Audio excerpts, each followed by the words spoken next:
क्योंकि पहले राज्य में मुख्यमंत्री तो हम ही थे, उस समय चुनाव नहीं हुआ था, लेकिन हम लोगों ने उसी समय प्रावधान कर दिया था कि भाई दलगत चुनाव होने चाहिए। और फिर जब भी बीजेपी की सरकार रही तो अध्यक्ष का, उपाध्यक्ष का दलगत चुनाव। तो आज भी हमारा कहना है कि भाई मनी पावर और मसल पावर को हतोत्साहित करने के लिए चुनाव दलगत होनी चाहिए।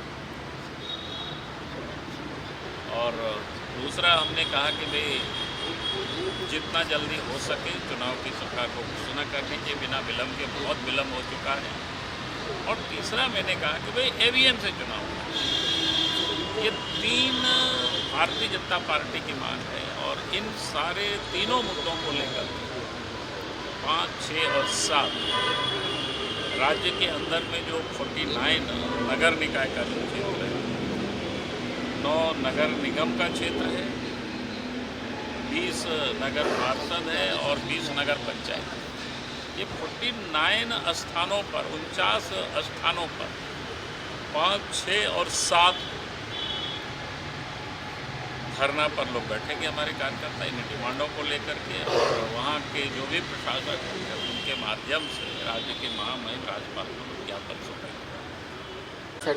देखिए भाई, पैसा को तो हम लोग बार बार कह रहे थे कि पैसा को आप सरकार, हम ही लोग नहीं मांग कर रहे थे, बल्कि अदालत ने सरकार को बिल्कुल, जिसको क्या बोलते हैं, हेड शब्दों में कहा टाइट करना या अमुक तारीख तक आपको पैसा कानून लागू कर, उसकी नियमावली को लागू कर।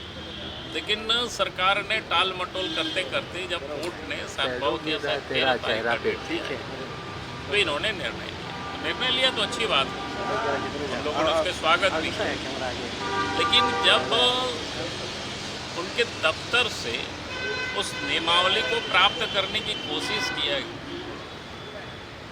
तब वहाँ से बताया गया कि भाई सरकार का, मुख्यमंत्री का आदेश है, अभी किसी को नहीं देने का। तब स्वाभाविक रूप से ये चिंताएं होती है कि भाई आखिर आपने पैसा नियमावली लागू की, कैबिनेट से आपने निर्णय लिया, फिर क्यों छुपा रहे हो?